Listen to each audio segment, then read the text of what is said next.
Hello everyone, hello lovely students, welcome back to this video session. Hope you all are doing great in your life. My name is Ashwant and I'm from India, which happens to be a very awesome, wonderful country. And today I have got a really exciting math lesson for you all. Want to know what's that?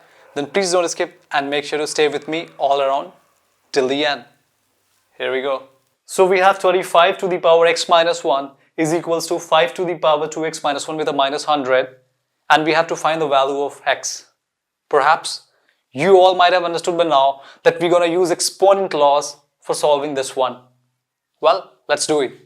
So for 25, I can write 5 raised to the power 2, which is further raised to the power of x minus 1, is equals to 5 raised to the power 2x minus 1 with a minus 100. Now friends, the very first law that comes to our mind when we observe this structure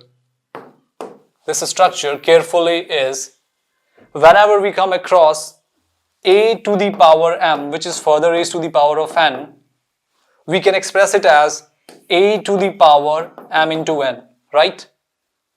So following this law, for this structure 2 is actually functioning as m and x minus 1 is actually functioning as n. So if we follow this law, then we can write 5 raised to the power 2 into x minus 1 is equals to 5 to the power 2x minus 1 with a minus 100. Now there is one more important point that I would like to specify here. Whenever we come across equalities, we have got some variable terms and we have got some constant terms, right? It is advisable to keep all the variable terms on one side of the equality and the constants on the other side. Following this, for our equality, let's bring all the variable terms on the left hand side. So we get 5 to the power 2 into x minus 1 and minus 5 to the power 2x minus 1 is equals to minus 100. Now you all must be knowing that while shifting the terms of equality from one side to the other side, we have to change the sign. That's why we have a negative sign over here, because we are shifting 5 raised to the power 2x minus 1 on the left hand side. Now again, if we observe this structure carefully, it reminds us of one more exponent law. Can you guess what's that?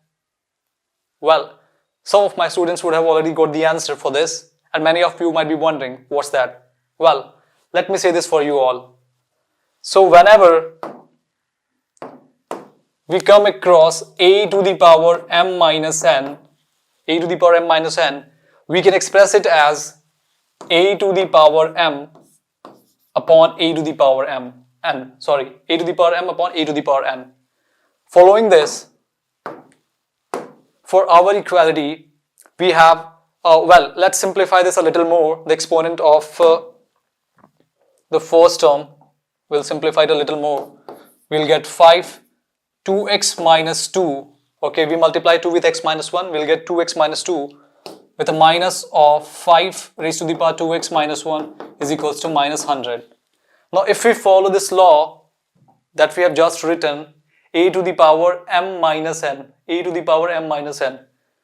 so for 5 to the power 2x minus 2, I can write 5 raised to the power 2x upon 5 raised to the power 2 with a minus sign, and for 5 raised to the power 2x minus 1, I can write 5 raised to the power 2x upon 5 raised to the power 1, which is actually 5, with a minus 100 on the right hand side.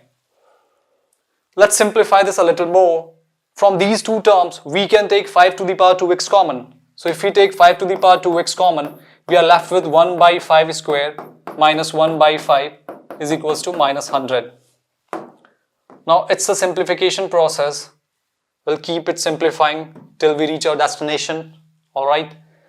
So 5 to the power 2x, if we take the LCM, in the denominator we have 5 square, right? And in the numerator we have 1 minus 5. And on the right hand side we have minus 100. Keep simplifying.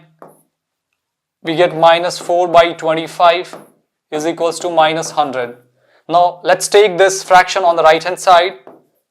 So we'll have to do its reciprocal, right? So we get 25 upon minus 4. We get 25 upon minus 4, right? Okay. Now, minus and minus sign will get cancelled out. 425 is 100 and 5 raised to the power 2x is equals to 425. I can write 5 raised to the power 2. For the other 25 as well, I can write 5 raised to the power 2. Now we have one more exponent law that I'll write it for you all, and many of the students would have already guessed it. If we have a to the power m and it is getting multiplied with a to the power n, we can always write it as a to the power m plus n. So when bases are same and the numbers are getting multiplied, we can add the exponent.